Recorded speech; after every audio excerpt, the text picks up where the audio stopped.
Si tu cherches à perdre du poids et à perdre le gras de ton ventre de manière durable, alors tu t'es peut-être déjà posé ces questions. Comment je dois m'y prendre? Est-ce que je dois faire du cardio? Est-ce que je dois faire du gainage? Ou est-ce que je dois marcher avec une pente de 7,5 à 5,3 km/h? La majorité des gens sont coincés avec ces idées reçues et souvent la solution qu'ils trouvent c'est de se tuer au cardio. Mais la réalité est plus subtile. Et dans cette vidéo, on va casser les idées reçues sur la perte de poids. Je vais t'expliquer des moyens plus simples et plus faciles pour perdre du poids sainement et durablement. Alors reste bien jusqu'à la fin. Si tu ne me connais pas, moi c'est Wassim, coach sportif spécialisé en transformation physique et en boxe anglaise. J'aide les hommes de 25 à 40 ans à perdre du gras et à prendre du muscle pour les aider à atteindre leur meilleure forme physique de leur vie. Et ça peu importe leur niveau de départ. Donc si tu te reconnais là-dedans et que tu n'es pas encore abonné, abonne-toi et active la cloche des notifications pour ne manquer aucun contenu. Ok, rentrons maintenant directement dans le vif du sujet avec cette question. Pourquoi le cardio n'est pas la solution pour perdre du poids durablement? On a tendance à croire que pour brûler du gras, il faut courir des kilomètres et des kilomètres. Mais quand on fait beaucoup de cardio, le corps rentre dans un état de stress et va libérer une hormone qui s'appelle le cortisol.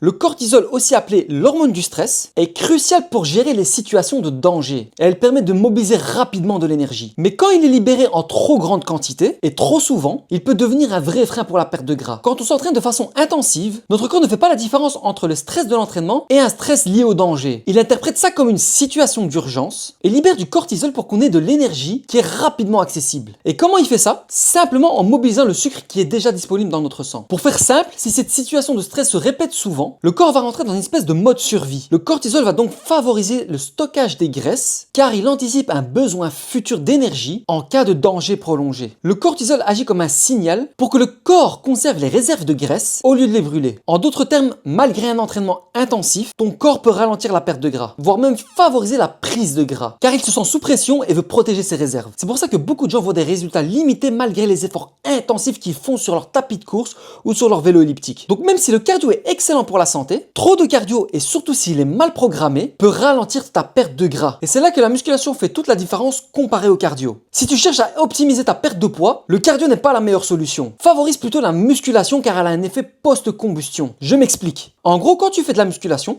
ton corps va continuer à brûler des graisses après ton entraînement. Et ça même plusieurs heures après avoir terminé ta session. Et même pour aller plus loin, durant ton sommeil, car c'est pendant ton sommeil qu'il va aller réparer tes fibres musculaires que tu auras endommagées durant ton entraînement. Avec chaque kilo de muscle gagné, ton métabolisme va augmenter. En gros, même au repos, en prenant du muscle, tu brûleras un peu plus de calories qu'avant. Mais surtout, le plus important est que tu te rapprocheras petit à petit de ton poids idéal de maintien. On a tous un sweet spot par rapport à notre poids, un sweet spot naturel. Le sweet spot que tu dois viser, c'est quand tu atteins un poids proche de ton poids naturel et que tu as un bon ratio de masse musculaire et de masse grasse. Et une fois que tu as atteint ce sweet spot, tu pourras facilement tenir un physique sec et musclé. Et ça de manière durable. Maintenant, parlons d'un autre élément qui est très important à prendre en compte. Et c'est même l'élément clé d'une perte de gras. Si tu veux vraiment perdre du gras de manière durable, il va falloir que tu apprennes à maîtriser cette hormone. Et cette hormone, c'est l'insuline.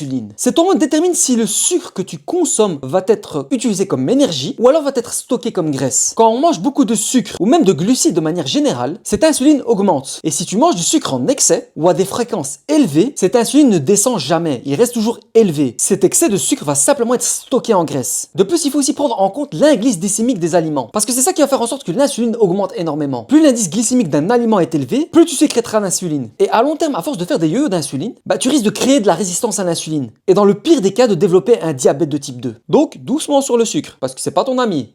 C'est bon, mais c'est pas ton ami. La musculation couplée à une alimentation avec indice glycémique bas, c'est-à-dire une alimentation pauvre en sucre, va améliorer ce qu'on appelle la sensibilité à l'insuline. C'est-à-dire que plus ton corps est sensible à l'insuline, au plus ce sera facile d'utiliser pour lui le sucre au lieu de le stocker. En d'autres termes, la musculation va t'aider à contrôler cette insuline et donc à mieux gérer ton stockage des graisses. Alors au final, c'est quoi le mieux pour perdre du gras? Est-ce que c'est le cardio ou la musculation? On serait tenté de dire que c'est le cardio car il permet de consommer plus de calories. C'est facile d'atteindre 1000 calories dépensées en faisant de la course comparé à de la musculation. Généralement, une session de musculation, tu vas tourner autour de 300, 400, 500 calories dans le meilleur des cas. 1000 calories en 1 heure 10, au cardio c'est largement faisable. Mais la réponse risque de te surprendre. Ça va être les deux. Et encore, la musculation, couplée à du cardio, doit être faite intelligemment. Et même si vraiment ton objectif c'est la perte de gras, le meilleur cardio que je puisse te recommander de faire, on parle bien de perte de gras, c'est la marche. Pourquoi la marche? Car elle libère très peu de cortisol. La marche reste une forme de cardio extrêmement modérée, qui n'est pas intensive et qui permet justement de tenir longtemps sans libérer trop de cortisol. Une marche rapide combinée à des sessions de musculation va te permettre de brûler des graisses sans stress excessif. Tu peux également rajouter des sessions HIIT, comme Comme par exemple faire de l'assaut bike à la fin de ta session, des intervalles au tapis, ou rameur ou ce que tu veux, des sessions de hit. Vu que c'est intense, mais que c'est court, le stress qui va être libéré sera moins élevé que le stress que tu vas libérer sur une session de cardio d'une heure. Donc si tu veux optimiser ta perte de gras, effectue 3 à 4 sessions de musculation dans la semaine, couplées à 2-3 sessions de hit et de la marche. C'est aussi simple que ça. En procédant ainsi, tu maximiseras à fond ta perte de gras. Et surtout sans stresser ton corps inutilement. On est déjà assez stressé comme ça dans la vie. Donc en conclusion, le meilleur conseil que je puisse te donner si tu veux optimiser ta perte de gras,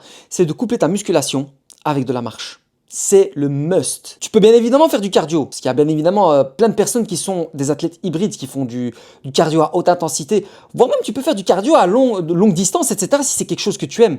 Mais ça doit simplement être programmé intelligemment. Quand je parle de programmation intelligente, ça veut dire qu'à côté de ton entraînement, ta nutrition doit être impeccable. Tu peux pas te permettre de manger plein de sucre, plein de conneries, etc. parce que ça va porter préjudice à ton entraînement et même sur ton bien-être général. Ça va griller complètement ton système nerveux, ça va te démotiver et surtout ça peut créer des problèmes à long terme. Des inflammations, des blessures et ce genre de choses. La musculation booste ton métabolisme et améliore ta sensibilité à l'insuline et va faire de ton corps une machine à brûler les graisses. Et d'ailleurs, si tu es en plein processus de perte de poids et que tu veux justement optimiser ta perte de poids et que tu ne sais pas spécialement comment t'y prendre pour être le plus efficace possible, j'ai créé une masterclass 100% gratuite qui t'explique 2 erreurs fatales que tout le monde fait et qui sont absolument à éviter, à proscrire, à bannir de ta perte de poids. Et je t'explique aussi les 2 solutions sur comment tu dois réellement t'y prendre pour perdre du poids de manière durable. Et surtout, que tu ne reprennes plus rien par la suite. Pour avoir accès à cette masterclass, tout ce que tu as à faire, c'est cliquer sur le lien dans la description. Sur ce, cher Warrior, si tu as aimé cette vidéo, lâche-moi un pouce comme ça. C'était Wassim, que la paix soit sur toi.